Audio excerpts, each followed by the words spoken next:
Hi, Mike. How are you? I'm swell. How you doing, Bob? I'm doing great. Welcome everybody to the Pop Culture SquadCast Live. It is Tuesday. It's Tuesday night. It is October 22nd. Uh, I am, getting my bearings because Baltimore. I'm sorry, New York Comic Con just ended uh, this weekend. It was a great weekend for Pop Culture Squad. It was a terrible weekend for my knees and feet. Um, but it was a lot of fun. We Mike, we are going to be busy. We have we have over 20 people that we spoke to this weekend who are interested in coming on our show and talking to us, which I find amazing. Um, Including a few names I understand. there You are don't some have there to are some big disclose. names in there. There are Yeah. some big names in there, some heavy hitters, and some people who I've wanted to talk to for a long time. They go all over the spectrum in comics, veterans, new people, different careers in the industry. But none of these 20, I don't owe money to any of them, do I? Um, no, they wouldn't come on the show. Okay. Okay. That's fair. Um, it was a lot of fun. There was a lot of energy in the room. It was the people I spoke to some people, and a lot of the words that I heard was good show, better than last year for the creators. People made some money. Um, that which is important. There were a lot of people. Um, Yeah. Sundays particularly was a little bit shocking to everyone. Uh, it was like 3, 4 o'clock on Sunday afternoon, and the artist alley was packed. Um, and yeah, it was a lot of fun. Um, Mike is always ready for Halloween. It, we're it always comes all it ready for comes with Halloween. this family of mine. Yeah, it is good. Um, there was a bunch of news that was came out this weekend. There's good things going on. We heard some stuff about DC's movements. There was the nice trailer release of Creature Commandos. There was that we heard that in January, Supergirl is going to start filming, Mhm. which that's crazy. Um, Yes, and I can't. It's like the Watchmen movie. I cannot imagine how they're going to squeeze those 12 issues into 2 hours. well, Although at least Tom is there to help. he is. I don't know how much he's going to do with it. He's not writing it. There's somebody else writing, Mhm. and they have an idea, and so I know that they are casting for Ruthie. Um, I don't know. I don't know what they're going to do, but it should be fun. There was one of the things about Baltimore about New York Comic Con. Get my head straight. One of the things about New York Comic Con is that there's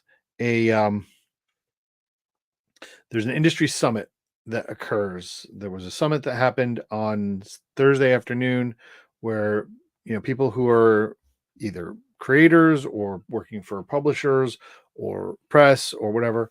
We went to there were some speaking engagements. There were some uh, things that I wanted to see. There was a presentation by Milton Gripe of ICV2. Hmm, nothing. It was, and I don't. I'm sorry. There's nothing against Milton per se, but it was probably the most bored I've ever been listening to people talk about comic books, and it was a lot. There was a lot of numbers, and I didn't know what to do with them. There wasn't really a story. There seems to be an acknowledgement that there was a dip in sales um, between last year and this year, but it's still on the rise. Post 2019, there was a huge spike is that a across the board dip, or more of a dip in the comics, or more of a dip in the trade paperbacks? It was in it again. The story wasn't great. Right, I understand. Um, I think all along the board. Um, there was some good movement in of course Scholastic is ruling the day, you know.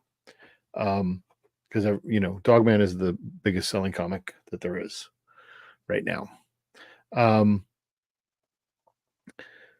there was really good news, really good sound about where we are as an industry. There seemed to be throughout the whole weekend a lot of excitement and felt like we're in the right place. So I got to say that coming off of that feeling was, uh, rejuvenating and invigorating for me. That's terrific. That's terrific. I used to, when I was living in the Midwest, I used to come out to New York like 3, 4 times a year, and I'd always, on business mostly, and I'd go back and I'd be reinvigorated, because going to New York, even from a place like Chicago, it's like atomic theory. You're going up a few electron streams, and you're gathering energy, and then you go back to your old electron stream, and you got to let it out. It's really fun. And I've missed that ever since I actually physically moved here for the second time. So I understand the energy thing. That's always great. Great question. I'm gonna answer Robert's question. This question is they so variants are here to stay and variants are not going away. That was one of the discussions I've had multiple times. People buy them and the retailers want them because it increases their sales. Uh, the the publishers want them because it increases their sales because people are buying them, so they're not going away. They're not artificially inflated. Last year's numbers were also like there's a weird spike for ultimates. Like the ultimates, Right. I think the ultimates had like a ridiculous number, and I'm not sure why because it's not that good. But no You have to disrespect, buy it it's to know it's not that good. sure. But yeah, they did talk about variance being a factor in the you know periodical format numbers, and they are boosting it, and they're going to continue to boost it. I've said negative things about variant covers. Um, First and foremost, I'm not referring to the artists or the color or those covers themselves. Some of them are beautiful. Some of them are much better than the release cover. My Sure. problem is I don't like stunt marketing.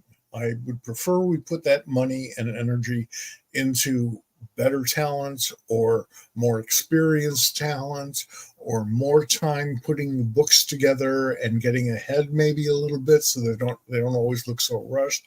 That is not the real world. That is my just being a giddy little optimist, which is a frightening thought, and and hoping for a better solution. It's just, when we were working over at Image, when we were packaging books over at Image, I once wanted to print a cover of John Sable on or on bubblegum stock, and they thought that was the stupidest thing in the world. Well, with all the other types of weird covers that they were publishing, with the 3D stuff and with the lenticulars and all this other crap, I figured bubblegum was just, if you don't like the book, eat it. I mean, They didn't go with that. sure. I mean, it's interesting when you're in a situation we're talking about all the different things that play into that, like who's upset about who's using, inside cover stock or outside cover stock, and who's a, the thing is that they are the variants, you know I know one particular. I don't want to give away things, but I do know that there is a particular one of the smaller print publishers, that for someone to have a store variant, it's a very small run that gets published, and it's a very small cost. So Right. let's say an artist wanted to pair up with a store, the publisher doesn't pay the artist, the store does. Mm-hmm. And then they buy 500 copies, and then they sell them because they're a store. So that doesn't cost the publishers much, but No, then they get, although it does cost them the time of that artist. sure. Again, I'm not trying to come out against variant covers. I understand your point. I don't buy them. I don't, I'm not a fan of them. I just don't. I just want to read the comic. I want the inside. The That's outside's right. pretty. But If it makes the retailers happy and money and keeps them in business, then it's a great thing. I get the feeling that they're just trading these variant covers back and forth and getting, juicing up the price. However, if not for variant covers, we would have missed out on a lot of Dan Parent's finest work. Well, that's true. I mean, and to answer Robert's question, I don't think we are. I don't think variants. I think the industry is moving in the right direction. I think there's a lot of good thoughts out there. I think there's a lot of, there's a new company every other day. And yes, we were in that state. Like that's kind of how things were like in the mid 80s, of which kind of Dark Horse led the way out. But I think that the thoughts and the ideas behind the people who are doing these new startups and constantly, dealing around this, I think most of them have their heart in the right place for the industry. And, that's from talking to them. That's from what I've heard. I'm excited. I think we're going to be in it's good that these folks are in a world right now, the second, where you can raise money to do that. And that happens periodically every maybe 20, 25 years. That happens in comics. You pointed out the mid 80s, for example. And anybody who can take advantage of that opportunity to score some money to do some great comics is okay by me. You're pointing out that Dark Horse sort of led the way out of all that in the 80s. Dark Horse, and I say this with extreme affection, Dark Horse led the medium out of a burning building, and survives to this very day. And that was very difficult when all of the distributors went out of business and wound up owing us all money. It was quite a feat. So I respect Dark Horse for that, and I'd love to see another Dark Horse come along with all the money floating around right now.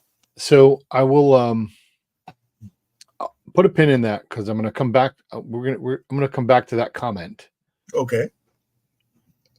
In our next segment, because it's gonna. I have an answer for that. I can hardly wait.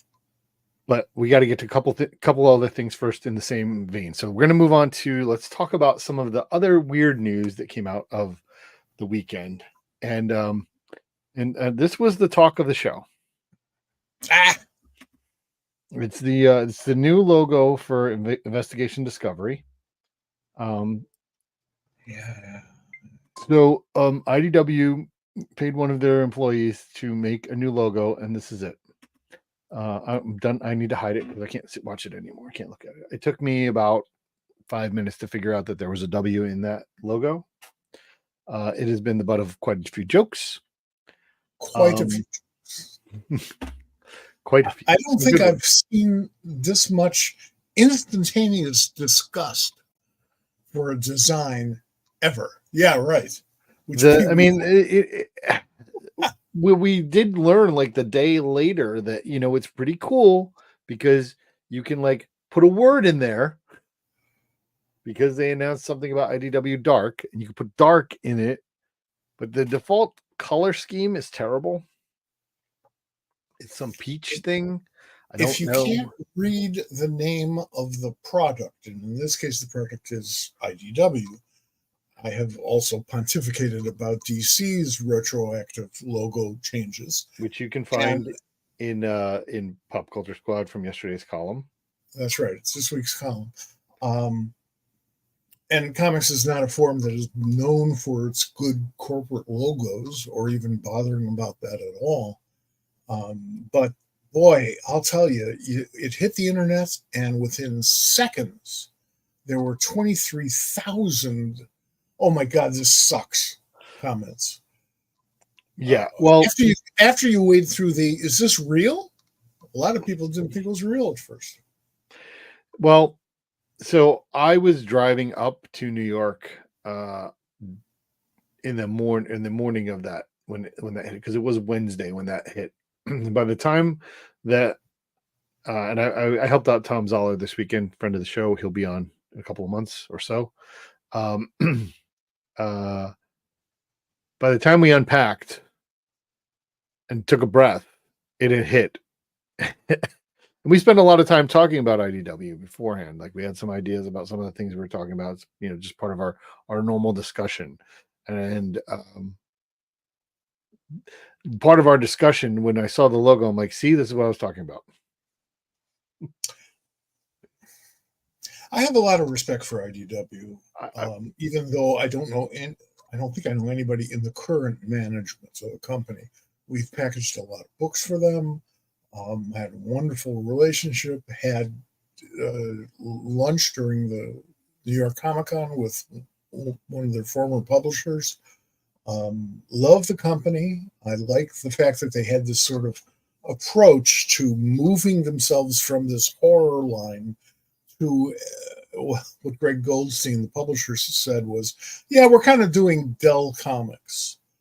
But it worked, and it influenced other publishers. That logo was New Coke all over again. It was just New Coke.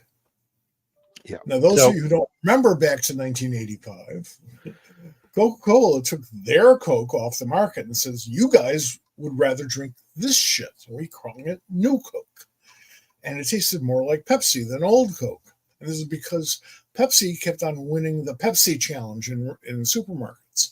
And that was because people can tell the difference between Coke and Pepsi. And if they didn't prefer Pepsi, they wouldn't get on TV. So Coca-Cola lost millions and millions of dollars and gained it all back by moving back to their old formula as fast as humanly possible. Well, you're right about that, of course. But we're going to talk about somebody else who is returning to a logo, and that is this. Oh, yeah. So there have been rumors about Vertigo return for a while now, and I knew that it was going to happen. Some of the reporting I've seen seems a little weird. So that what they've announced up until now, what was announced, and it was announced through Tiny Onion, which is James Tynan's publishing company or production company. The first book that is going to have the Vertigo label on it is The Nice House by the Sea, which is the sequel to Nice House by the Lake. Now, right. Issue 1 and I think issue 2, possibly even issue 3, are already out. Definitely 1 and 2, possibly 3. I don't remember. I've read 1. I think I've read 1 and 2. I think 3 either just came out or whatever. But so they're going to reprint an issue 1 with the Vertigo logo on it. Oh, how nice. What I had heard, though, is that they wanted to just drop it with the Vertigo logo originally and just go with that. But they weren't ready yet. And I think it had to do with the return to the Bullet. And they wanted the Bullet to go together with it, and hadn't gone back to the Bullet yet because the Bullet logo just came back out this month. Anyway, Vertigo's back. There's going to be some creator-owned stuff coming from DC. We should get some more information about that soon. I do know at least one of the creators who was attached to it because we've talked about it. And so I'm hopeful for it. Vertigo was a great thing. It's not, I hope everyone knows it's not going to be the Vertigo that we are used to. It's going to be something else. It's not the DC that we're used to. Sure, Things evolve. And part of the reason we lost Vertigo had to do with some of the management at higher up at DC Comics, like even, like they were technically in charge of the comics, but really had nothing to do with the comics other than they said that they didn't like imprints. And they are no longer there. DC has not had a good track record with imprints, and I did at least one of them, maybe two. I think you do too. But yeah, it's possible. But the Vertigo imprint, and Vertigo, but they were good. Thank you. The Vertigo imprint, I recognize, was not a big moneymaker for whomever owned DC at any given week. But it was, and I hope once again will be, a theme. You have the DC there, you have the Vertigo there, you know the type of book that you're getting. And if you've liked other Vertigo books, you may be enticed into this one, into this next new one, whatever it may be. I think that the Vertigo imprint was invaluable, worth way more than whatever profits it generated, and I never would have dropped it if I were ruling the comics world. Yep. Well, I agree with you. There was one other logo that got announced this weekend, and I want to talk about it, and this is where we're going to come back to the pinning of things. This is the logo that was announced. Ignition Press. We got a logo. We got a name. This is the company that is being headed up by Philip Sablick, Jeremy Hahn, and Jamie S. Rich. We don't know much yet about them. I am extremely excited about it. And so you will hear me for the next wherever until we find out about what's going on. Be excited about it, and hopefully they will reward my excitement with good comics. It's got a good pedigree. So this is where I want to talk about. First of all, there was some news that just came out. I think it was finally just came out in that. So Beauty, which is one of Jeremy Hahn's books, a series of books, is, I believe, is going to be optioned and going to go into some film. I don't know the details. It's out there on the internet. You can go find it. But it is being optioned. That's part of the founding of Ignition Press. That's good news. It's relatively good news. Option deals are easy. It's more than that. TV show, that's hard. I can't. It's not how many I've been involved in. I understand. It's not. It's more than that though. It's in the. It's going to happen. It's not just like we're going to do this. They're going to move forward with it. So I think I don't know the full details, but that's something that's going to happen. I think that Beauty is going to end up moving over to Ignition Press, but I haven't read that in press yet. It's just a feeling I have. So that's great. Coming back to the thing you said earlier, one of the things I attended a panel when I was at New York Comic Con. Heidi McDonald of The Beat hosted a 20th anniversary of The Beat panel at New York Comic Con and had David Saylor of Scholastic Graphics, Philip Sablick of. It was actually announced prior to that, so she could say Ignition Press, and Tom Akel from Rocket Ship Entertainment, and they had three publishers talking about kind of the state of the industry.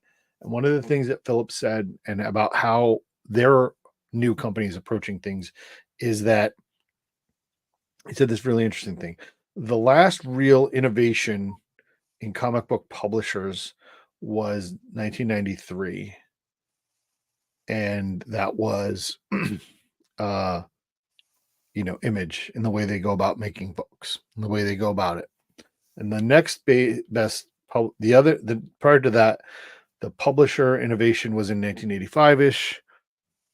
with Dark Horse and their model, where they're going to do some licensing stuff and they're going to do some creator-owned stuff, and they're going to use the licensing stuff to help fund the creator-owned stuff. And they've been doing that. And basically every publisher since then has doing some form of the two of those. They want to do something different. They don't know what that is yet. They haven't said that, but they know what they know. They know the things that they don't like. They know the things that they want to do differently. They want to find some way to add some innovation to the way comic books are made and make good comic books along the way. So if they have a devotion to good storytelling first and foremost, then they have a chance of succeeding. I think that 100% is first and foremost. The other thing that, part of that conversation is finding out where are your markets and how to meet your markets where they are. So it was good stuff. That's a great question. It's really a where's Waldo in a nudist camp type of a question. Good luck finding him. Well, you're not supposed to look from there. Well, I'm not saying you're just trying to cut back half the population. No. All right. Well, that's another that's a comment. That's a conversation for another day. We will talk about that, about half the population, and my revelations about that. But it's time now to bring in our guest, and they've been waiting super patiently, and I am a huge fan of their work. I am a huge fan of them, and you're going to be excited to talk to them.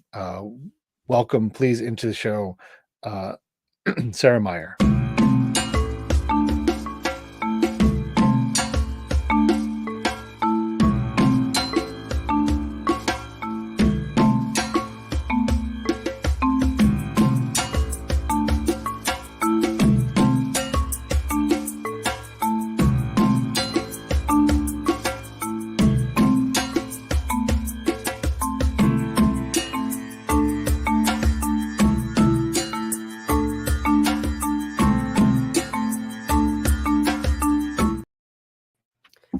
Hi, Sarah. Welcome. Hi. Thank you so much, guys, for having me. Oh, geez. It's our pleasure, and it's wonderful meeting you, Sarah. Nice to meet you. Thank you. So we're going to play this fast and loose tonight because I don't have a whole lot of stuff prepared, just because I know that I have so many questions I want to talk to you about. I want to just share with the audience and with you, because I don't know if you know this. 2 nights ago, Sunday night of New York Comic Con, we were leaving the same, and we live within a few miles of each other around here. Yeah. But we ended up on the same train. Yes. And there was a fan of my travel partner who ended up talking to us, and they are also a fan of yours. And they told us, because you hadn't met my travel partner, and so the question was, and I said, "Oh, that's Sarah," and the fan jumped in and said, I've been seeing her for so long, and I'm just so excited about where they've come and how far they've come, and I've been seeing them table for years, and I'm just so excited about it. So, and I feel this was on the train. Yep. Oh no. All right. Well, I mean, they were on the train. We were on the line. You walked by. They're like, man. Oh, so. Okay. It wasn't when you were on the train. No, you can relax about that. Oh no worries. I mean, I just a little aside comment. There was one point where I was walking through the cars, and I saw you, Bob, and I was like, "Hey, Bob, you know what? Sorry, I'm kind of drunk." And then I just kind of said, "See you back in Maryland," or something like that, and I walked away. So I was thinking, wait a minute. It was before that. But sorry. Listen, everybody needs to relax on their train ride home. They make incredibly strong old fashions at Moynihan Hall. Yeah, the Irish the Irish exit. I'll say that much. That's all. Sorry, but that's a really, thank you for sharing that. It's the past couple of years have been surreal in regards to that. I'm not used to that, Well, get used to it because you're also a role model. Oh, And that comes with the turf. It comes with what you do and who you are, but you can't prevent it and you can't make it happen. So you got to work with it because there are people, young people, who want to get into the business and say, well, she does stuff that I like, or she looks like I do, or she thinks like I do, or whatever. And it's you who's bringing them to that table to start drawing, or to a typewriter if you're 92 years old, or any of that stuff. So you've got good luck. You just backed up into a breathtakingly important position. Well, thank you. I just scared the poo out of you, didn't I? No, I've used a typewriter before. I was a professor for 3 years. I had a lot of younger artists who were asking me some hard questions, and I just have to remember to not talk about being intoxicated on live shows. That's all. No, sorry. Go ahead, Bob. First of all, categorically, I do not drink alcohol. However, after the New York Comic Con, I would. Yeah, absolutely, I would. So I mean, I get that. That's right. You got to just break the form. Yeah. I want to stop right now, and I want you to understand that when he was saying you're a role model, he wasn't talking about you drinking. Yeah. No, I understand. Okay. I do. I don't want you to sit here. No worries. What were you a professor of? Foundation studies in Savannah College of Art and Design. I taught drawing 1, drawing 2, color theory and application. And I taught mini comics in the summer. No kidding. So are you a SCAD graduate? I am, yeah. I'm a 2-time SCAD graduate. It took me 2 tries. No, my undergrad was in 2004 to 2008. Where I have a bachelor's degree in sequential art. And then I had a government office job for a few years after many years of being more or less unemployed and struggling through my artist alley still, which I had been doing since 2002, since I was a teenager. So I spent a lot of time, just really kind of floundering to get into full-time professional art, but still kept doing it on the side. Then I had that government office job for some time. And then in 2014, I decided to just go back and get my MFA in sequential art because I thought I need to strengthen my portfolio. I need to focus a little bit more this second time through on the business side of things and get a little bit better with my business acumen. And I figured that way also with an MFA, I could potentially teach as an option. So that was really the thing between 2014 and 2016, getting my master's degree. That was kind of what would help kickstart where I am ultimately now. And where you are now is a regular interior artist on Teenage Mutant Ninja Turtles. Yes. Which is awesome. It's a dream come true. It is a dream come true. Is it really? Were you a Turtles fan as a small child? Yes, I was. And Monstrous talks about that a little bit. A little bit. Yeah, I was born in 1986, so there was a I pretty much mark my life by the Fred Wolf, Swenson Murakami animation series, that original cartoon, obviously based on the 1984 Mirage comics. And being born in 86, literally my earliest memories are Disney's Renaissance, Disney Afternoon, and seeing Teenage Mutant Ninja Turtles in reruns on TV. So it's been a formative part of my life. My earliest recollection of television is of that Indian with the moray patterns surrounding him.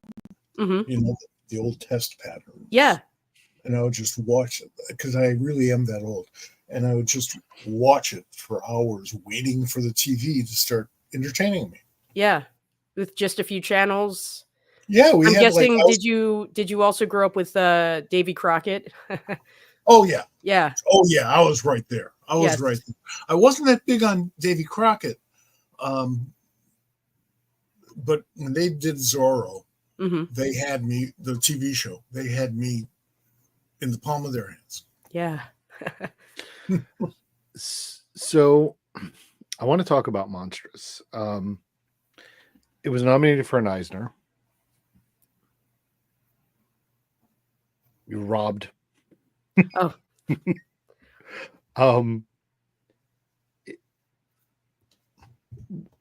First of all, how long did it take you to make this book? How long did you work on it? I would say between late 2019 is when I was contracted for the book. Okay. And I was doing layouts and scripting, which for that book, it was a very organic process for me. I was really scripting alongside the thumbnails. The thumbnails essentially were the script because it all pretty much came from my memory. So that took me probably through 2020 and then 2020 through 2022. I was doing the pencils, the inks, the colors, and my own lettering. So it took me, it was literally a pandemic book. I finished work on it, I believe, in March or April of 2022. And I actually moved from Georgia back to Maryland and the Baltimore region during that time. And so, yeah, it's literally during the entirety of the pandemic. I can, anybody, when people read this, and I use the word when specifically, when people read this, if they haven't, it is, they can tell that you poured every bit of yourself into it. They can tell that you touch every aspect of it. I didn't even have to look at credits to see that it was your colors and your letters and your pencils and inks and everything else. It is one of the most heartfelt autobiographies that I've ever seen. Thank you. I hadn't read it, and I apologize for that. I did finish it recently and cried and cried, and it is heartbreaking at times. It is joyful at times. It tells a story that that puts you, that when we get to the end of it, I'm relieved for you. Thank you. It's hard to stand naked, so to speak, before the world by writing your autobiography, particularly at such a young age. Did you feel like, oh my God, I'm going to screw up the rest of my life if I'm going to let people in on the secrets?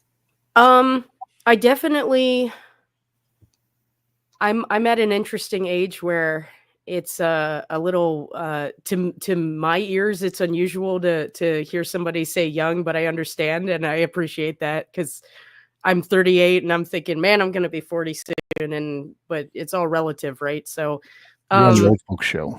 well, I definitely, I jokingly have said to people at artist alley tables, when they ask me, oh, what's this book about? And I explain to them it's my graphic memoir. It's basically my autobiography. I have joked with them, I recognize how embarrassing that could be. That's a little bit, I recognize that there are some out there who may feel that that's a very pretentious thing to have. It's a privilege that I've been able to do it. And I understand that. And, but I definitely, Mike, before that book came out, I was a nervous wreck all through all through making it, but also especially, I would say once I finished it and it started to go into essentially the post-production, getting ready for the actual printing, throughout 2022 and leading up to June of 2023 when it was released, I was a nervous wreck. I genuinely did not know what to expect in regards to critical reception, as well as, of course, in regards to the reactions of people in my private life, and even acquaintances and friends from school.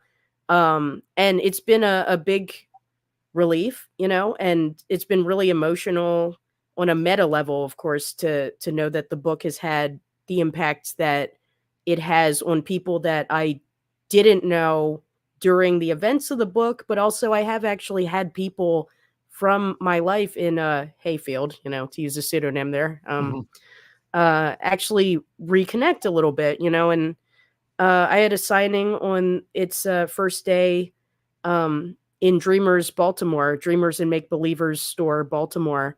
And I actually had a few high school classmates show up who were, um, they were not like my theater friends, but they were my friends in my academic classes and or classmates. I didn't know them super well. Some of them, some I was close to, but a small handful of classmates showed up, and that really meant a lot. I was kind of still nervous. I really didn't know, what the reception would be. And in some ways, I mean, I had been out to my parents and people in my closer circle for years. In fact, I think my parents were not surprised when I did actually kind of informally come out anyway, because I had been wearing men's clothing and doing cosplay and crossplay, cosplaying as male characters for a long time, just as a fan. But in some ways, though, it was actually a bit of an outright confession of feelings that I had never confessed to an individual upon whom one of the characters is based on, in the book.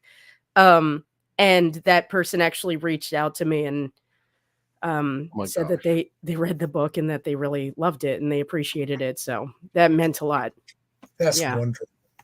But I recognize, I mean, I feel like that's such a selfish thing that I was given by the, reaction to the book. I do feel like in some ways I recognize that that's a little bit like, Tony Stark's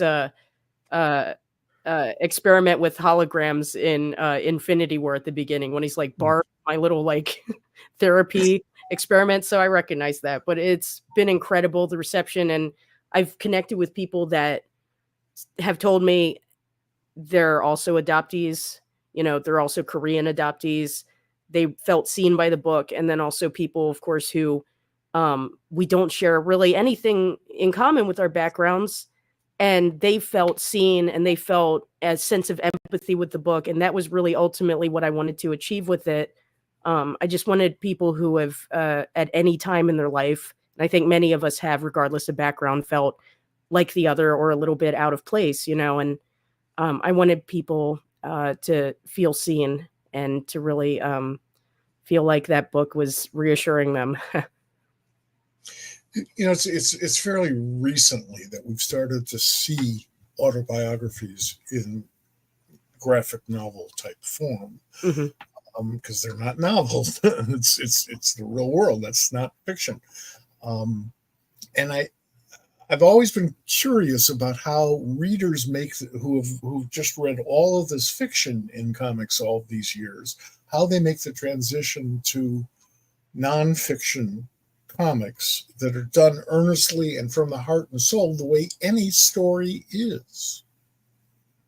And that's a hurdle that you had to go over, but you went over it. You started going over it the moment you said, "Okay, I'm going to do my autobiography." Boy, this is scary. Prior to the book, did you ever draw little Sarah? Like, I had, yeah. I had dabbled in a webcomic that I called Sketchbook Shrink. It did not last super long during while studying for my master's degree. Sure. And essentially, Monstrous really came from my thesis paper that I wrote for that. So I had experimented a few times before with exploring mental health through visual storytelling. I guess you could say different states of dissociation, if you will, and different emotional states. And then Gene Yang's American-Born Chinese was a massive influence, and that was one of the comics that I wrote about at length in my thesis paper. I was exploring how comics as a medium can be used to experiment with different, I guess you could say, iterations of self-identity or different expressions of self-identity, because the artist and author is drawing themselves in a self-portrait over and over and over again. And I mean, really, you could trace that even back to, any artist in the visual medium. It's interesting, for example, to see how Van Gogh's, self-portraits changed throughout his life. It clearly reflected his own self-image and his mental states too. But American-Born Chinese was such a formative graphic novel for me to read when I was younger, because I had never really seen internalized racism explored in such a way, with that sitcom character, I hate saying the name, but Chinky, and that really, really cutting satire that really struck me, because that was something that felt both validating, because I was seeing these anti-Asian issues being discussed and really in the forefront, but also it was it gave me such a visceral reaction to see an image like that. And I recognize, of course, where it comes from. We'd see things like that all the way dating back to the days of the Yellow Kid and various Yellow Peril political cartoons in at the turn of the century and a little before. But just to see that there in this sitcom kind of scenario in American-Born Chinese, that's kind of what really clicked for me when I realized that he was exploring the ways in which, he as a kid, through this fictionalized story, was really somewhat running away from this perception that he felt the world was imposing on him. Right. So he stood up for himself.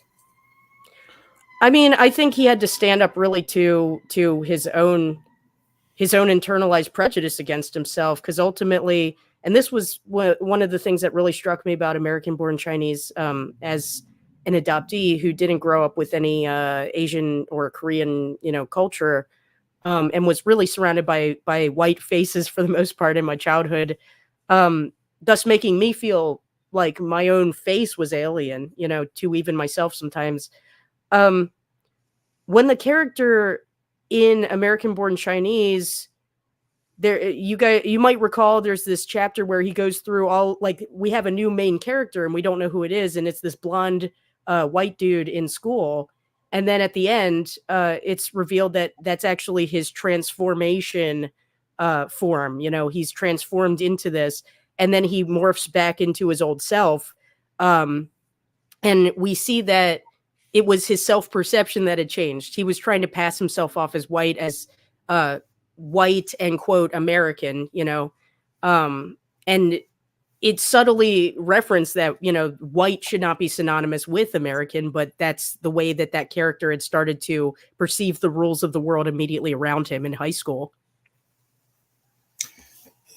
It's a burden, but a good one to share. What we have to do before we could, I'm very politically active, and before we can do anything that brings about that type of change, that type of real, serious, heartfelt change, the person, the subject, has to feel it first, has to acknowledge it first, has to find who that person is inside of them. Right. And feed that person. And that's a situation I've only experienced peripherally, certainly compared to like an Asian American who has a much harder time. I can grow a beard, and going through that critical self-analysis is part of the writing process. It's part of the communications process, but it's also mostly a part of the who is Sarah Myer process. And that goes inward as well as outward. that's kind of what I wanted to talk about. Like I was thinking about that just a second ago.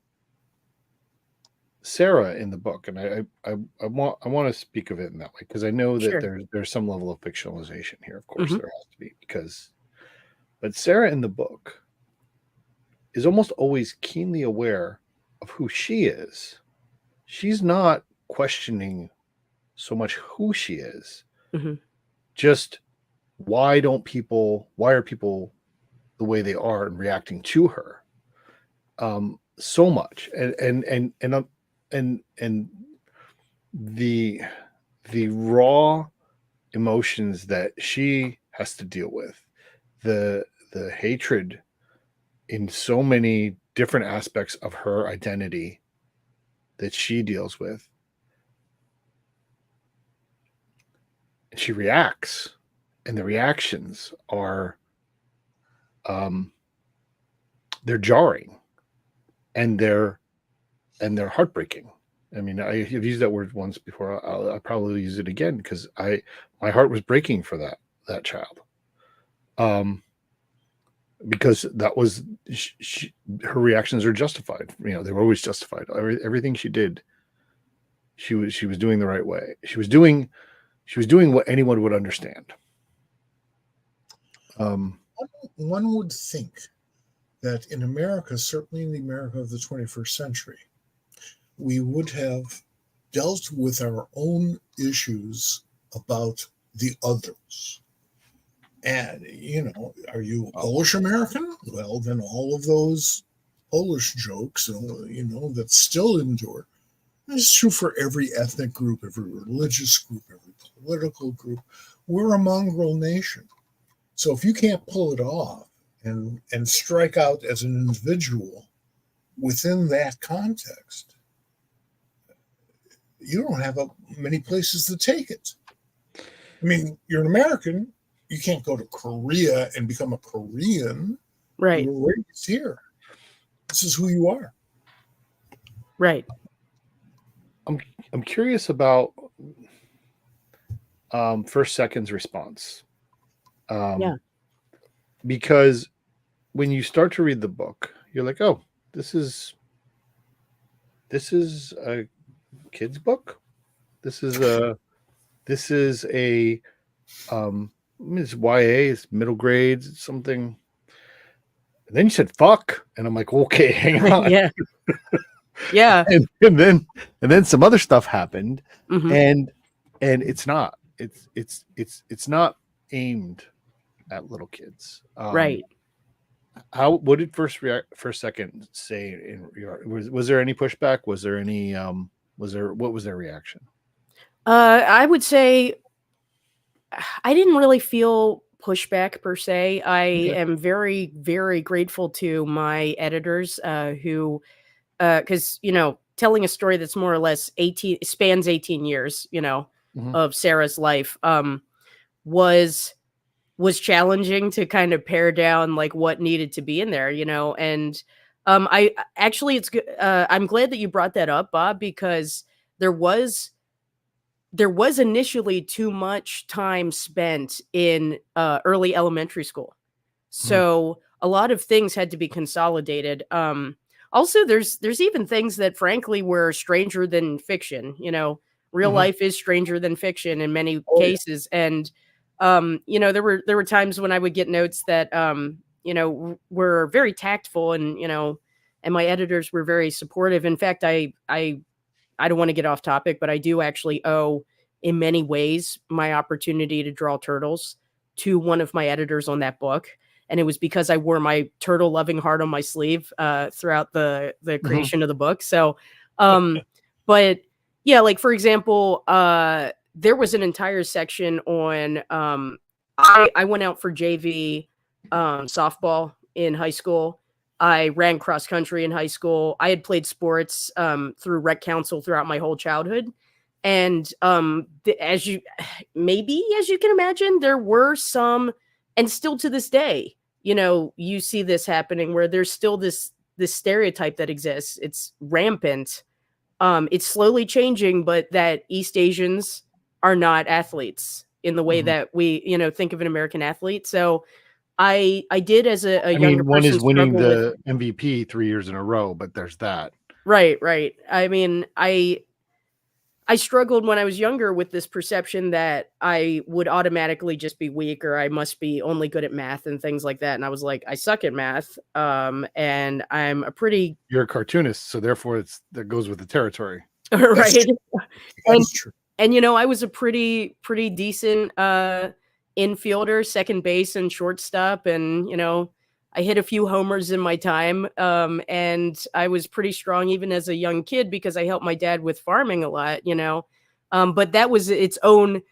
The note that I got was kind of, that would be distracting at this point because it's kind of saying the same thing. It's saying one more facet of it, but that could be potentially its own book. You know what I mean?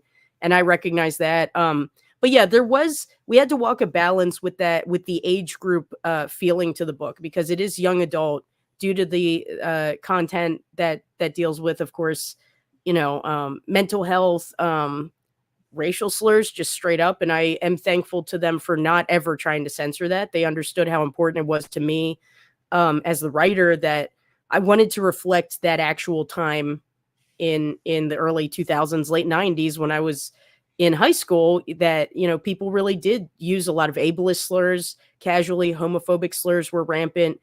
And but yeah, we did have to really I remember that my editor Robin, the greatest suggestion that she made to alleviate the feeling pervasively that it would be a kid book was, okay, during these earlier scenes we need to incorporate more of your adult voice looking back on it. So I'm very glad that she really pushed for that. Like, she would push for That more of worked that really narrative. well.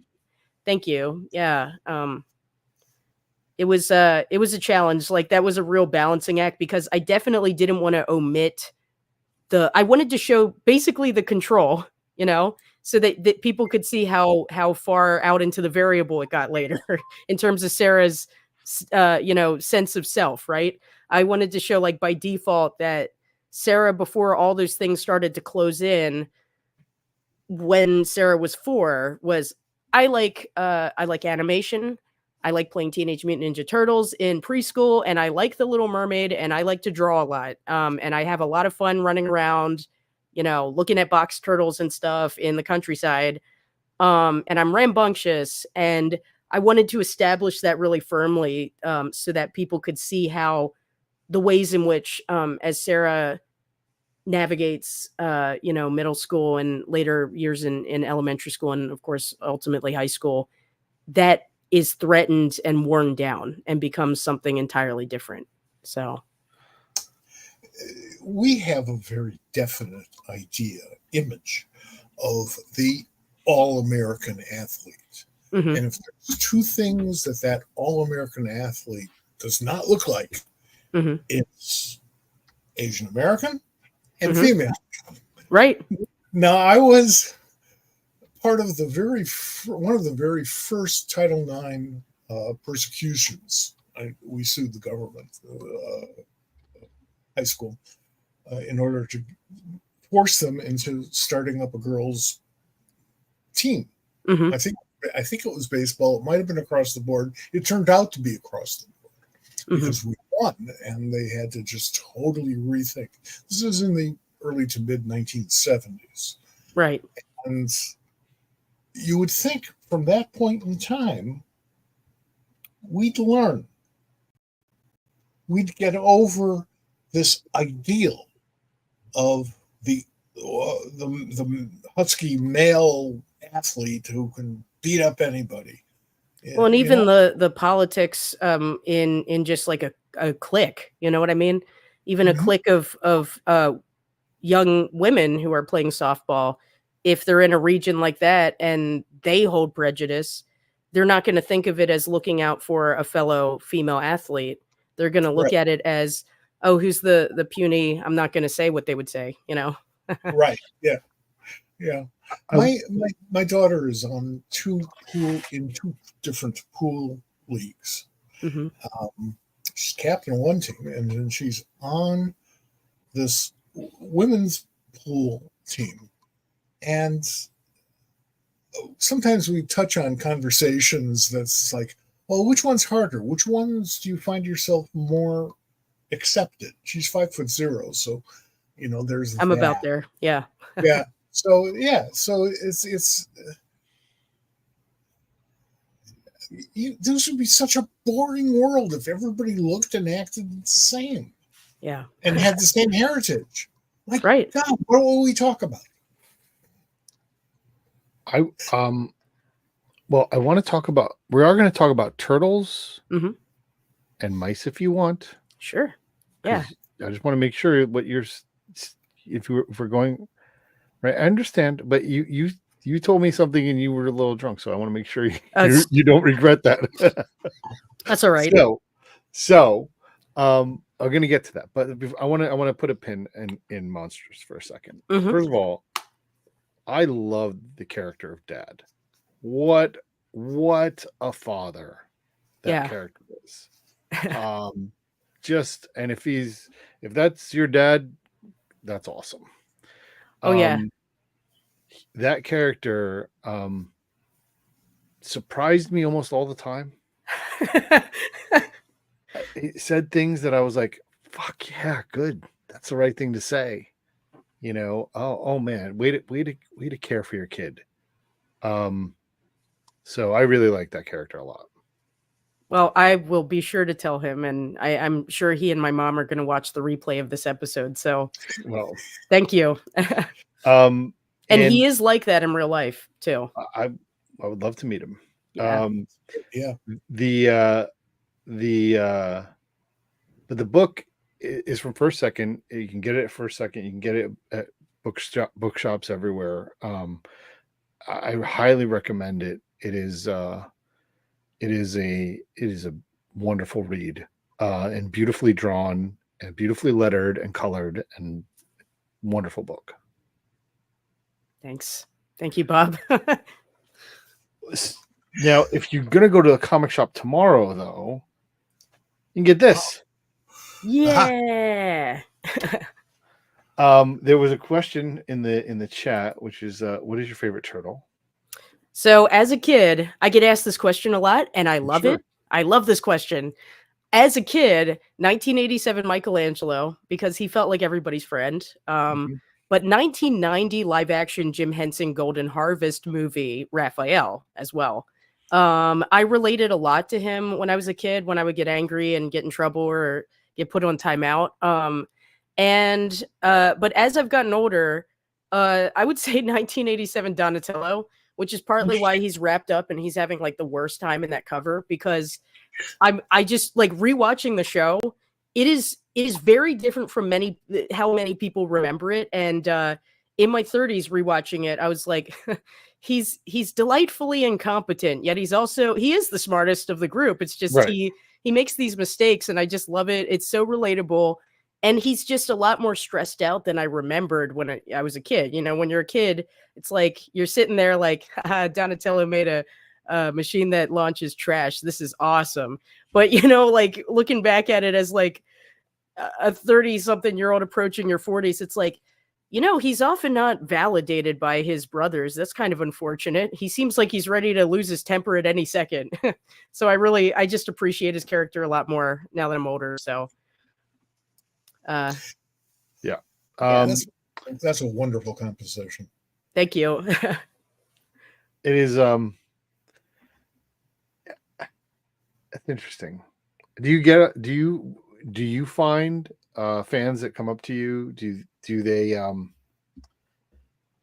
many people, like, do you know whose favorite is whose favorite? Like, do they say, does somebody have a larger percentage of that, or is it? Oh, you mean, does any one turtle have a larger percentage? Yes. Okay. It is really interesting. So you might remember at my table, I have the turtles with Victorian flower symbolism prints. Yes. Behind them. And I love talking with fellow turtle fans about that. I noticed though that in different regions of the United States, different turtles will sometimes sell out first, because not everybody wants to get the whole 4 set. I understand wall space is at a premium. And so oftentimes if people have to pick one, like for example, in Atlanta during Dragon Con a couple years back, Raphael sold out first. And in Emerald City Comic Con last time I was there, Michelangelo sold out. I believe I'm trying to remember. I think it was C2E2. I noticed there was overwhelmingly more interest in the Donatello one. And sorry, Leonardo. Leo's getting screwed out of this whole situation. But the fans who are like, Leo's my favorite turtle. And by the way, Ben Bishop, who illustrates The Last Ronin, his favorite turtle is Leonardo. And it's interesting because I can sometimes I don't want to armchair psychoanalyze people, but I love it when like people tell me who their favorite turtle is, and then I sometimes I'll like then pay close attention. Are you judging? well, I pay closer attention to sometimes how the person might answer something or talk. Like, and when I really listened to Ben's answers, I was like, oh yeah, like he was asked a question in New York Public Library when we were doing a Turtles panel, and he had said casually at the beginning, yeah, my favorite turtle is Leonardo. And then when asked about his work process, he said, well, sometimes I go out to the river and I just kind of sit and I just try to think. And I was so excited. I was like kind of having a fan moment. I was like, that's such a Leonardo answer. And he was like, oh, you think so? Like very calm, I just thought that was cool. But yeah, it's always interesting to see the reactions too. I mean, and every turtle has their own, group of fans. I think that's cool. I mean, I want to talk about some other stuff. Like you're in this book. Yes. You drew in this book. I can't believe 40th it. Anniversary of Turtles, which was highlighted on Pop Culture Squad when it was coming out. 40th anniversary. Yes. This came out earlier this year or late last year, one of the others, sometime. Yeah. And there's an Eastman and Laird cover on your work. I know. It blows my mind. And Peter Laird, I've told people this. Peter Laird was formative. This is such a specific and weird thing, but Peter Laird was formative in my learning how to draw knuckles and joints. Yeah. I love the geometric way that he, in particular, his specific style, when it's just him drawing and not necessarily in a collaboration with Kevin from the older art. I just absolutely love the way that Peter Laird draws the knuckles as these rectangular forms, especially. Like, it really stands out to me. And he also drew this really funny image that from back during the Mirage years that always stuck with me, which is where it shows he has all these notes about how like Donatello's fingers are too big to actually type. He would be using a pencil. And I'm like, I want to see that. I want to see that used more in the newer media. But yeah. That's awesome. And his story with Donatello meeting Jack Kirby is one of my favorite one-shot stories. So yeah. It's remarkable how those images and those characterizations that we grew up with stick with us our whole lives. Yeah. But most of us, or at least those who wander into storytelling, are hip enough to know that the characters of their childhood evolve just as they have evolved. Yeah. How do you keep that straight? How do you have these sort of fan passions from your childhood, which is really hard to overcome. Right. Yeah, I'm still looking for candy bars that they haven't made in a year with a 7. Okay, so those childhood things are monsters. Right. How do you deal with that? How do you reconcile that? How do I reconcile the ways in which the turtles have changed over the years? Or Right. It's interesting. Like, I don't want to get too off topic, but I'm going to use an Evangelion anime kind of anecdote. I realized that when I was, younger, I related squarely with Shinji.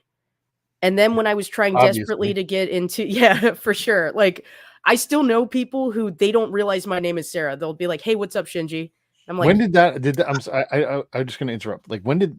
Because it's really cool in the book because you all of a sudden just change. You never explain that. It just You never.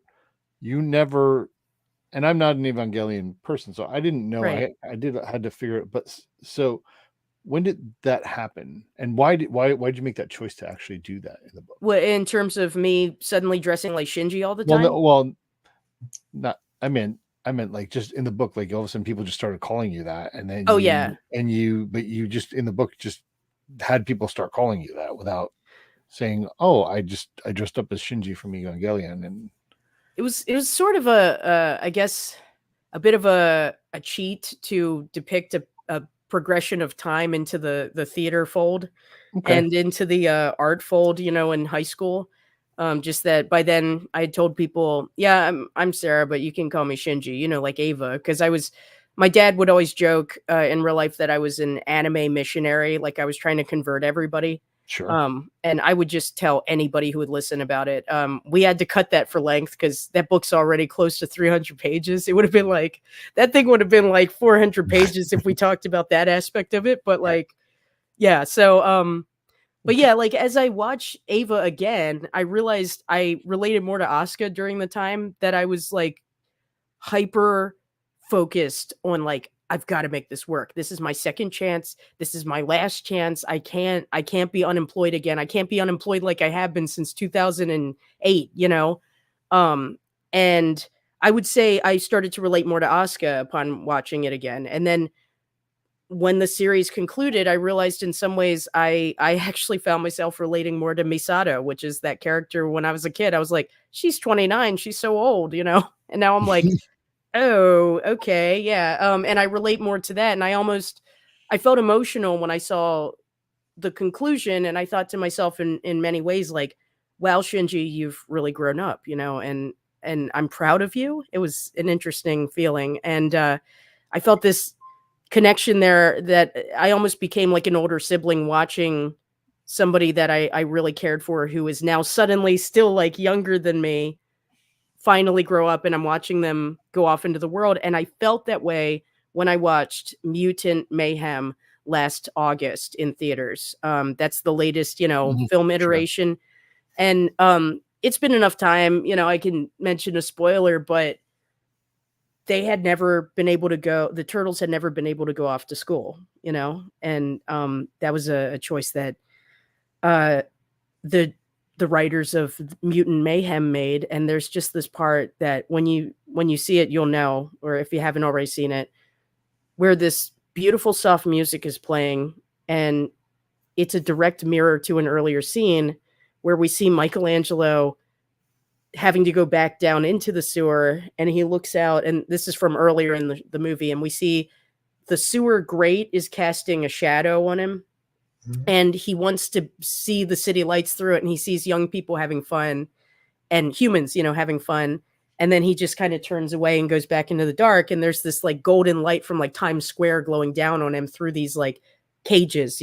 But then the direct mirror to that at the end is Splinter is seeing them off to school. And um it's weird. Like I can watch it without crying, but like when I try to say it out loud, I and understand. the mask, the orange mask just like floats down, but it floats down and it's like it's caught by like the sunlight. Um and that's something that just as a 38-year-old, who always looked up to the turtles as like these cool teenage characters, when I was really young, and now watching it like, oh man, they finally get to go to school. I wonder what's next for them.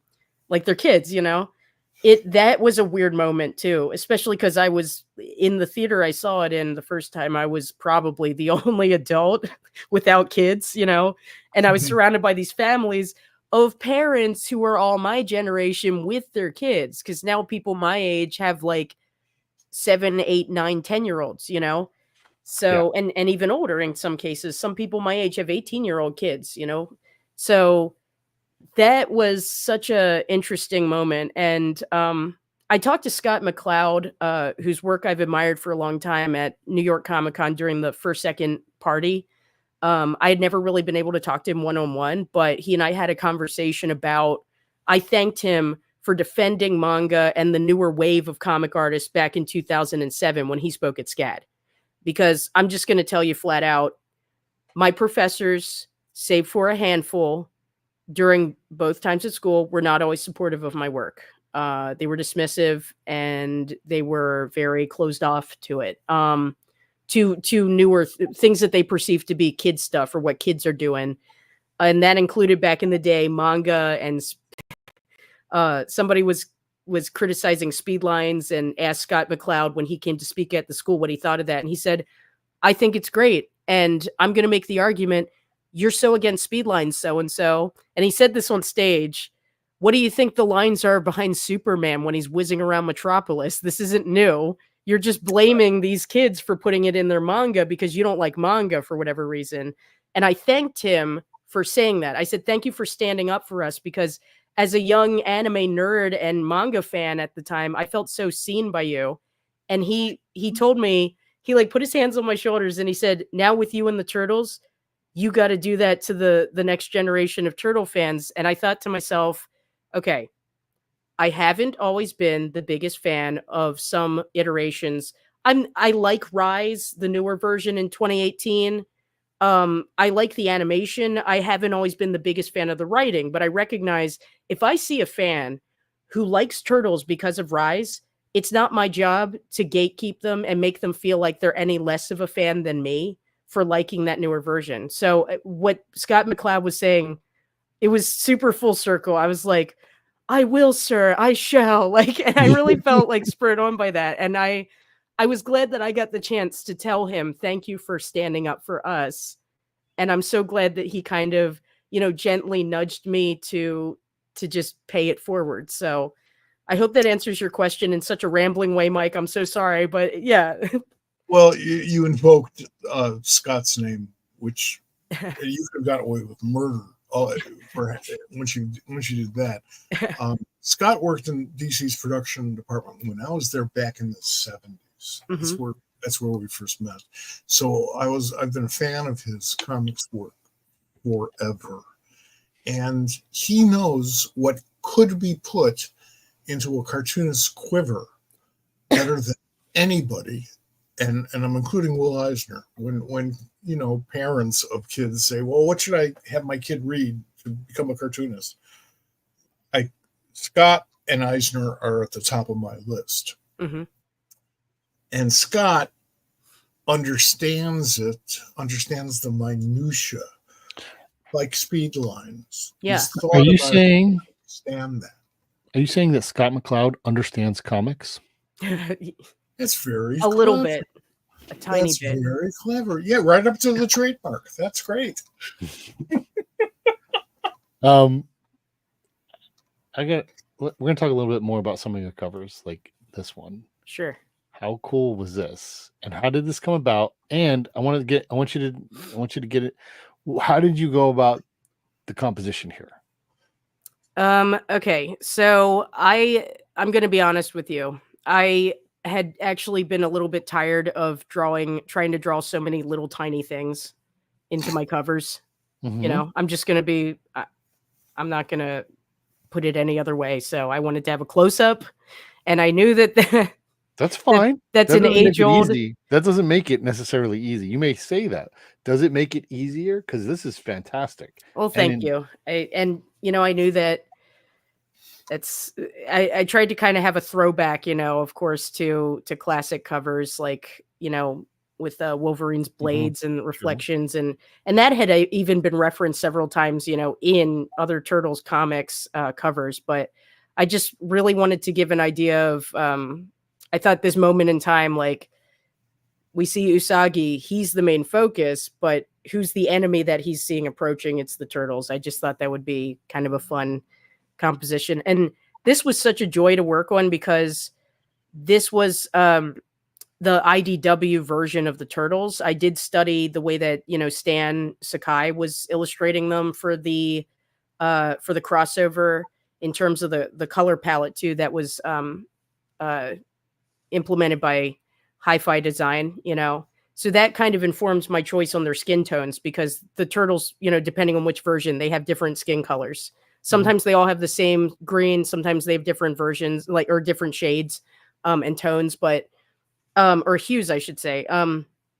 So this was really fun because it gave me a chance to kind of branch out a little bit from the 87 Turtles. Not that I ever really feel super stifled by it. I'm never going to complain about that, but I really liked the chance to draw this version of them. And Usagi, of course, that's a huge honor to be able to draw.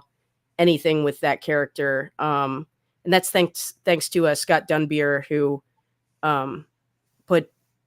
actually offered me this position to be the retail incentive variant cover artist for Usagi Where When, and that was for all 5 issues. So I got to do that, and that blew my mind. And that was back when I was still fairly new to, Turtles anyway, like officially, because that was in like what I want to say that was in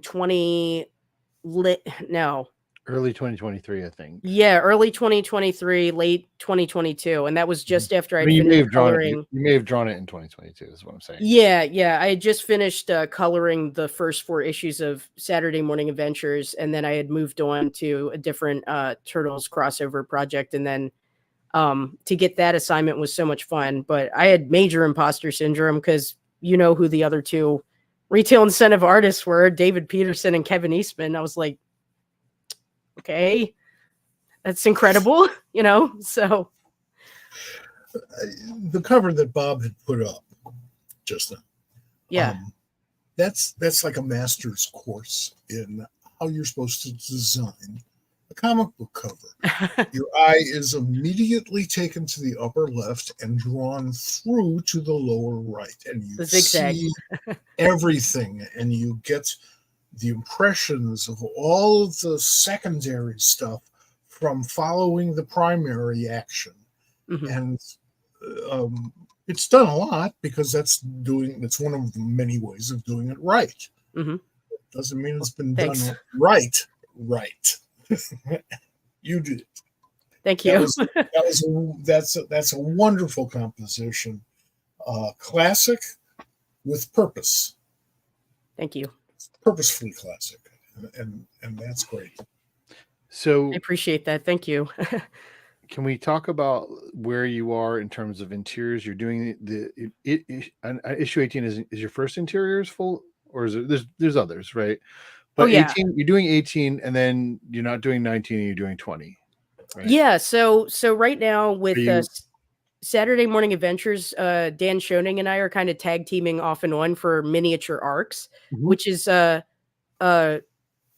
honor to be even included on the project with Dan, because I love his work on the Ghostbusters and Turtles crossover.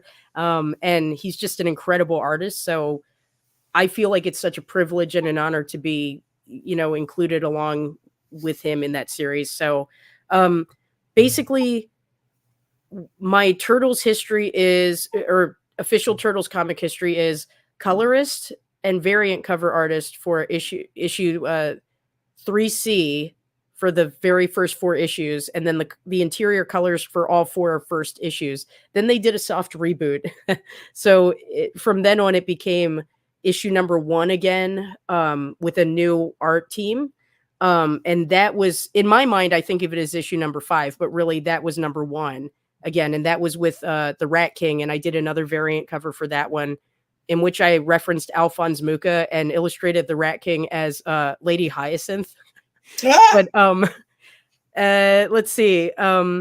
And then during that time, I briefly was taken off of Saturday Morning Adventures to focus on the Usagi Yojimbo covers. And during that time, I was also coloring the cover A's as well as the interiors for Teenage Mutant Ninja Turtles versus Street Fighter. And that was a blast. And then, weirdly enough, I was in Walt Disney World, where dreams come true. And that was my first vacation ever to Walt Disney World when this happened. It was like for my birthday in late April, early May of 2023. And I got an email from my editor now saying, hey, Sarah, would you like to do some interior works? And we've already filled the cover A's, but for the first few issues, but we'd like to have you do a few interiors. And then we'll give you cover A's in the future, once we've gotten, beyond a certain number of issues, because they get the cover A's really far in advance, And I said, yes. Like, I answered that email at like 7 a.m. from my hotel room in Walt Disney World. I was like, oh my God. And it was amazing. And, so from there, I did issue number 6, because keep in mind, this was 1, 2, 3, 4, then 1, 2, 3, 4, 5, 6, you know? So I entered in issue number 6. That was a Chrome Dome for Mayor, wherein an evil robot, to the Turtles' surprise, wins the election and becomes the mayor of New York City. They thought he wouldn't win, but he did. And yeah, I don't know of anything number like 7. Never heard of that. All Much right. like New York's current mayor. Well, you know, I thought it had a great message. You know, it's really about fighting against political apathy, thinking that your vote doesn't count, and what can happen if you don't. So, 6, 7, 8, I did. Then Dan did 9, 10, and 11, and then I did 12, 13, 14. And then Dan did 15 and 16. I can count. This is good. We're doing good. And then I did 17 and 18. And 18 is the one that you're going to see tomorrow with the conclusion to this 2-part story about the mummy. And oh, I see a cat. Very happy. You do? And Penny, say hi to Sarah. Oh. And the next one that I'm going to be, well, that I am working on right now, I'm drawing issue 22, and I've also illustrated issue 20. So it's like a yeah. So it's kind of a tag team. I want to talk about 20 for a second. Yeah, you posted about it. I think today you tagged Chris. You tagged Eric Burnham, who's a writer. What can you tell us about this? Well, issue? Shout out to my cat who's on the dumpster in that cover. Yeah, but so I'm going to be careful to avoid spoilers because this is coming out in January, I believe, 2025. So I loved this story. This is a one-shot story, so it's just a one-off. You know, it's not a part per se of a super large arc, but it does introduce the Dark Turtles there, and it's kind of a play on It's a Wonderful Life. And I love drawing Eric's scripts so much. I'm always like laughing to myself when I'm drawing the layouts because I'm reading the dialogue and just having a blast. So all credit to Eric. But when I read the solicit for this, you know, I had to draw the cover and come up with the cover when I didn't have the full script. But just from the solicit alone, I thought that sounds a lot like It's a Wonderful Life story. And given the time that it will be coming out, I thought, I'll bet it is meant to be. So I do feel that kind of clicked where like I kind of picked up what he was laying down, you know, and that's why I kind of have that sort of celestial background, you know, not overly religious or anything like that, but just kind of a glimpse into that sort of that kind of thing. And the genie actually I gave him little wispies that kind of resembled little wings. It's sort of a little visual nod. So I had a blast drawing that character. He's somewhat based a little bit on, I don't know if I'm allowed to even say the name. It's a celebrity. It's a comedian. Okay. Well, who was in Ghostbusters. That's all I'm going to say. Maybe you can see which one. So, but I love the story. It's Michelangelo centric, and it's got a great sort of glimpse into an alternate reality of like, what if Michelangelo wasn't a part of the team? That's awesome. Robert wanted to ask him this question I had. Like, do you all digital? Are you at all doing traditional paper writing, drawing? So Robert has sat next to me at Artist Alley. So he should know that I'm not all digital. I do draw quite a bit, you know, traditionally for commissions, as well as, you know, some of the work. I think a handful of panels that I did for my first issue, I did traditionally. But in order to make sure that I just am able to edit things if needed as quickly as possible, I actually draw all the turtle stuff for publishing digitally. But I do have traditional work, like the line art in a lot of my prints, for example, is traditional, and I've sold the original pieces. Let me see. There's like I was doing a Fantasia Mickey drawing right there. Like, so sure. You know, back a little bit closer to you. Yeah, there you go. Yeah, that's nice. Thanks. So I do a lot of traditional work when I can. I always try to keep one foot in traditional, and I've been doing a few commissions lately that are getting back to the traditional brush and brush pen and markers on Bristol. Good. You said you want to talk about Michael. So let's talk about Michael. What is Cheer Up Michael? So Cheer Up Michael is a webcomic that really should not exist, and I acknowledge that. I just want to say, we are at the point in the show where anybody who's still here is not litigious. Okay, sure. I appreciate that. Yeah. So, and I say this because, and here's the thing: I'd rather be honest and get in trouble than try to lie and make it out to be something it's not. You know what I mean? Sure. So, because a lot of people say, "Oh no, you're fine," because Steamboat Willie is public domain. I'm like, yeah, but this isn't Steamboat Willie. This is straight up post Fred Moore 1940s Mickey Mouse. But I call him by his true legal name, which is Michael Theodore Mouse. So I'm just drawing attention to I do not make a profit from this comic. Just right. Now we can continue. Okay. We can continue. In fact, I would make an argument that I've actually lost money for myself by doing the comic because it takes up some of my free time that could be commissions. But so basically it asks the question, what happens after your dreams come true, after you're successful?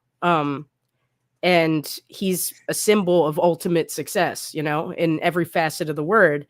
But it's basically Michael Mouse struggling with having retired from acting to become a CEO of a giant entertainment corporation. And he's not coping very well with the fact that his wife wants to change careers. She wants to go into corporate entertainment law. And his best friend is why shouldn't she? Right? Well, I mean, you know, canonically, Minerva Mouse has always been quite intelligent compared to Michael and the others in the Fab Five. So I figured it seemed like something she would do. And his best friend Don is tired of being second fiddle and wants to return to being a leading man, referencing his days in the Navy and as a war hero. So he's kind of buffed up. Huh? This is brilliant.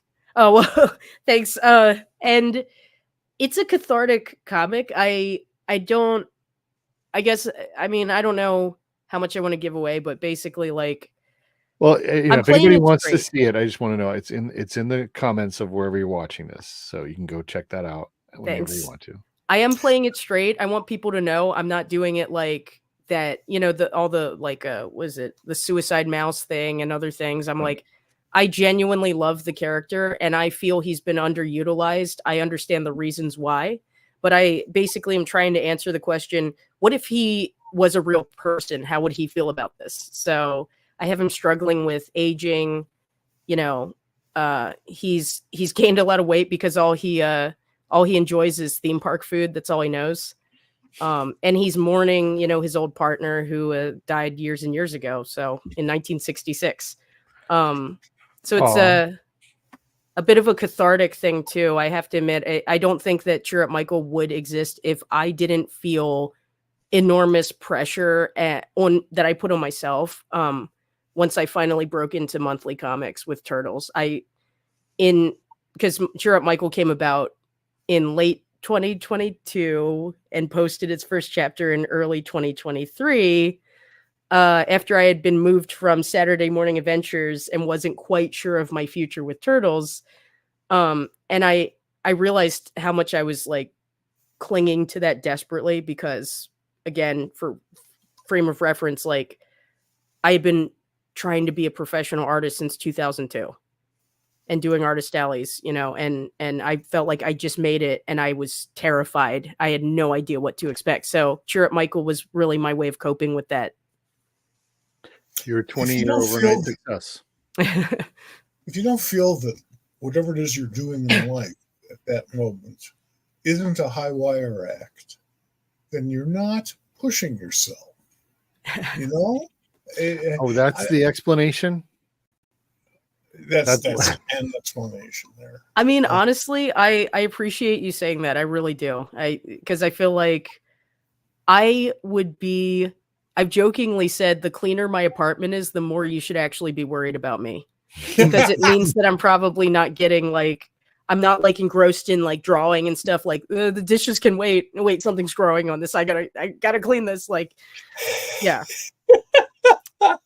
Yeah, I identify with that quite a bit, actually. Yeah. If I ever Today caught up I on my ate read mozzarella pile, sticks. What's that? I said if I ever caught up on my read pile, there'd be problems. Right? It's there. That's part of it. That's a very small part of it. That's the irony of the whole thing. I still have a 2-volume, set of The Life and Times of Scrooge McDuck that I haven't gotten all the way through, and I feel really guilty about that. I know. Yeah. It's a great book. I know. I love Don Rosa. Me too. Absolutely. Who has just as much Will Eisner in his work, Willie Elder in his work as he does Karl Barks. Yes. I'm a friend. have been a friend of many of the old Air Pirates. So anything that plays around with Mickey is okay by me. Oh my God, Air Pirates. You know, I thought, well, you know what? I'm not distributing it at a corporate meeting, so I guess I'm all right. But my dream though is legitimately to redraw it in a graphic novel form, and I don't know, who knows, maybe Fantagraphics. I won't say anything. Okay. There's plenty of new publishers. We can find one for you. Yes, that's certainly true. I mean, Topolino's. The story is great. I mean, that's the thing. The story.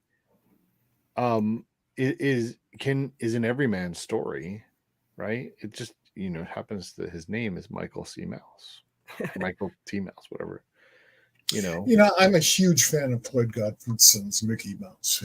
I referenced him in one of the things. There's an Easter egg to him. Oh, I gotta find that. Yeah, that's cool. That's so cool. I cited one of the. Oh, sorry. Go ahead. Oh, go ahead.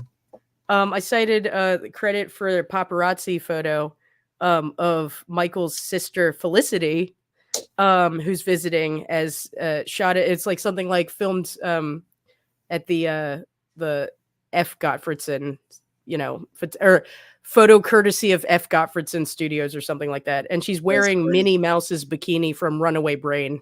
There's a lot of things I've been reading a lot of or over and over again, the Neil Gabler Triumph of the American Imagination book. And I just, I put a lot, it's as much my attempt also at thinking of ways that I could uniquely tell the biography of Walt Disney's career and how he switched from liking animation to being more interested in the theme parks and trains, through the eyes of Michael, as it is about Michael himself.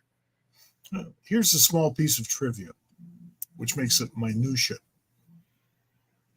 Mickey Mouse's 7th birthday created the entire world as we now know it of merchandising, of cartoon, animated comics merchandising. Yeah. And that was a pivotal moment in Walt Disney's life when he realized where the money can be made. Yes. Mickey Mouse's likeness on merchandise also saved many, many companies from bankruptcy during the Depression. That's very true. He pushed product. Yeah. Yeah. And the animated short, Mickey's Decision, that's blatantly shows him struggling in the Depression himself, where he sells Pluto briefly to a wealthy family. And I just it still holds up, but it's definitely something where I shouldn't be too negative about this, but the newer Wonderful World of Mickey Mouse cartoons that I'm not personally a fan of. I understand why people like them. When people say it's a return to form and, oh, he's able to show emotions again, I'm like, have you not watched some of these older things? Because he demonstrated lots of genuine sadness and range of emotions in black and white, but he didn't act the way that he does in the Paul Rudish cartoons. That's a little bit like way over the top, almost like a mockery of emotions. So I've been wanting to do a YouTube channel where I do like a video essay about it, but some other time. But well, the beauty of those early Mickey Mouse cartoons is that they were as anarchistic as, you know, the Fleischer cartoons and Felix the Cat cartoons of its time. But it made that transition to the Disneyified world, you know, what we think of as commercial art. I don't I love the original Mickey Mouse cartoons and almost nothing after that. After Mickey moves to the suburbs,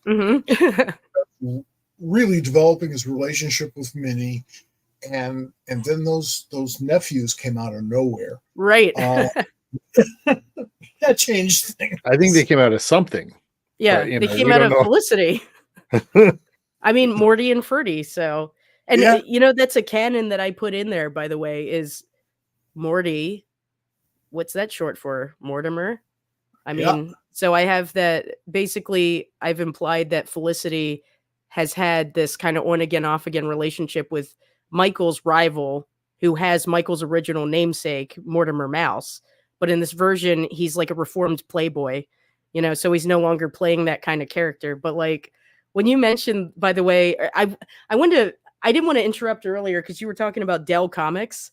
And I get such a kick out of the Mickey Mouse Dell Comics where it's like, oh, issue number 500 of Mickey Mouse Dell Comics. It's like Mickey mows the lawn. Uh-oh, a paint bucket fell over. And I'm like, I just think it's hilarious because the characters are so dim-witted in those like covers and the scenarios. I find that really funny, like the slice of life ones, you know? And I honestly, I've wanted to do like a parody of it where it's literally just like, oh, I guess I'll mow the lawn. And he's like in a suburban, you know, yard. And he's like, oh, darn it. My lawnmower doesn't work. And he just stands there for like another 20 pages. I think that'd be funny. And it's like at the end, somebody just comes over and they go, hey, aren't you going to mow the lawn? He's like, I don't know. I thought I would earlier, but I guess it's just not in the cards. That's like it. That's the story. I had the good fortune of having lunch with the editor, the guy who edited all those comics at Dell. This was, and later Gold Key. This was around 1990. And it was just, for me, a pure fanboy moment. Yeah. You know, as like all the questions, all the thoughts, but I tried to be cool about it. And I was your age at the time. So I was trying to, you know, make it sound like I'm not this blubbering child who just can't get over the fact that he read Mickey Mouse as a kid. You know, it was a wonderful experience. I have had some wonderful times meeting the men and women of that previous generation to mine. Yeah. You know, I've been very lucky. I moved to Connecticut because Dick Giordano, when he was hiring me for DC, back to DC actually, said, you should live up in Fairfield County. And I said, so you can keep an eye on me? And he says, well, yeah, that too. But there's all these old guys there that you love, and you should get a chance to meet them before they die. That's pleasant. You know what? I did. Well, that's awesome. That was cool. That was the fulfillment of a life stream. Sarah, this has been fantastic. Thank you. I wanted to say, I hope that I didn't come across as disrespectful to the Dell Comics, because that's not. Oh no! I just realized, like, yeah. It's hard. It's very hard to be disrespectful in an unwanted way to the Dell Comics. There's nothing wrong with that. Thank you so much for coming here and talking to us about your work and about your love for the medium and your love for the characters that you work on. And I've just had a blast. Thank you so much for having me. I look forward to physically meeting you, probably or possibly at next year's Baltimore convention or before that, if possible. I've had a lovely time being in the middle of this conversation. Thank you. Thank you Very so much. much. I really hope that we can meet in person for sure. Hopefully Baltimore, yeah. Well, as long as you're not at another show, you Yeah, can visit even if you're not inside. I'm yeah, planning granted on doing was more shows last year. This was next year rather. This was the first year since 1960 something that I You only both took missed it. one convention. I'm sorry. I get you. I said you both missed it this year. Yeah. Oh. Hmm. Granite Comic Con. It was at the same time, and that's the Big Turtle show. So Oh yeah, sure. Yeah, Yeah. you got to make that. Yeah. Well, I was in Chicago, back home in Chicago. I went to a really phenomenal comics event that was private. Oh, nice. Well, if you're looking for a little bit of nostalgia, anytime you're missing the Baltimore Convention Center, it does make kind of a cameo in Monstrous for Otakon. It does, and I loved it because I saw it. And I remember the first time I was in Baltimore. I didn't go to Otakon, but I remember the first time I was in Baltimore when Otakon was occurring. Yeah. It was a complete accident. I'll tell you about it someday. But but you captured exactly what the city looks like when it was here in that scene. Thanks. Yeah, it was I still am nostalgic for that. I live about 5 minutes walk from the Harbor and Convention Center right now, so sometimes I'll still walk by there and kind of just for old time's sake. I walk around the harbor a lot just in general, but sometimes I'll go over towards the convention center just to walk by it. Yeah. I know that neighborhood very well. All right, Sarah, we will be in touch. Thank you so much. Thank you. And thanks again. Just it was wonderful. Come back. Oh, thank you. I'd love to. Thank you so much, guys. Absolutely. Bye. Thank you. Bye. Take it easy. That's great. That's great. That was wonderful. Thanks everyone for watching. Thanks for being here. That was a really, really wonderful conversation that we had. We're going hard and heavy. We're going to just continue to bring you shows and talk to you about comics and what's going on in comics and have guests and talk about the craft and talk about things. For example, Bob. Yep. Who is our guest next week? Well, I will let you know next week. This time we will have on the show someone I've been looking forward to talking to for a very long time. We'll have Leah Williams on the show next week, and I happen to mention to some people. I'm hoping for a big viewing next week because some people are super excited about having Leah there. And thanks to you, Sarah, for being here. We're gonna talk about Power Girl. We can talk about some X stuff. We can talk whatever they want to talk about. I am very excited about it. I'm very thankful to a certain editor who I adore for setting up our virtual connection here. And why aren't you mentioning that editor's name? I don't want to get them in trouble. I think.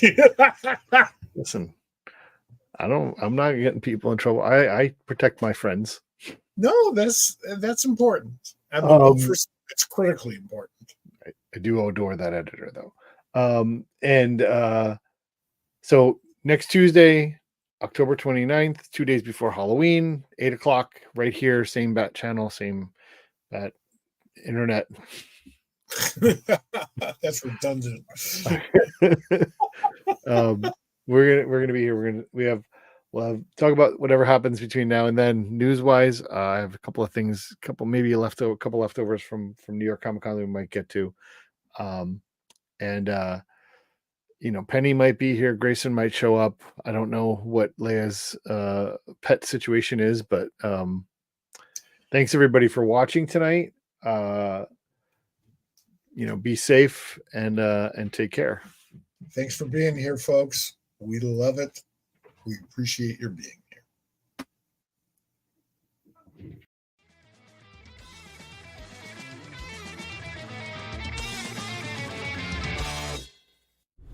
This has been a production of the Pop Culture Squad Network. PopCultureSquad.com. How do you nerd?